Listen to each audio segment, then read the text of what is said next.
পরিবেশ রক্ষায় গাছ লাগানোর বিকল্প নেই বলে মন্তব্য করেছেন ক্রীড়া প্রতিমন্ত্রী আমিনুল হক।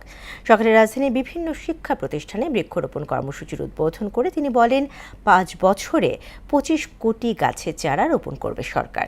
এ সময় শিক্ষার্থী সহ সবাইকে গাছ লাগানোর পরামর্শ দেন ক্রীড়া প্রতিমন্ত্রী। আরও জানাচ্ছেন হুমায়ুন কবির। প্রধানমন্ত্রী তারেক রহমান ঘোষিত 5 বছরে দেশজুড়ে 25 কোটি গাছ লাগানোর পরিকল্পনা বাস্তবায়নের লক্ষ্যে ঢাকা 16 আসনের অন্তর্ভুক্ত পল্লবী ও রূপনগরের প্রতিটি শিক্ষা প্রতিষ্ঠানে চারা রোপণের কাজ শুরু করেছেন ক্রীড়া প্রতিমন্ত্রী আমিনুল হক। এর অংশ হিসেবে পল্লবীর সুলতান মোল্লা আদর্শ উচ্চ বিদ্যালয় ও MDC model school and college মাঠে শিক্ষার্থীদের সঙ্গে নিয়ে বিভিন্ন জাতের গাছের চারা রোপণ করেন আমিনুল হক। ক্রীড়া প্রতিমন্ত্রীকে কাছে পেয়ে আনন্দে আত্মহারা শিক্ষার্থীরা।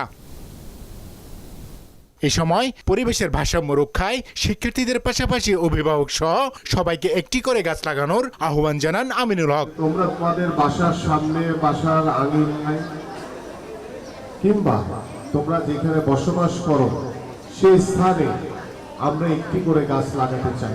তোমার আব্বু আম্মুর কাছে গিয়ে বলবা যে আজকে স্কুলে আমিনুল আঙ্কেল এসেছিলেন, তিনি বলেছেন যে আমাদের বাসায় বা বাসার সামনে যেখানে খালি জায়গা পাবা সেখানে একটি করে গাছ লাগাবে। অক্সিজেন সরবরাহ করা সহ গাছের বিভিন্ন উপকারিতা তুলে ধরেন ক্রীড়া প্রতিমন্ত্রী।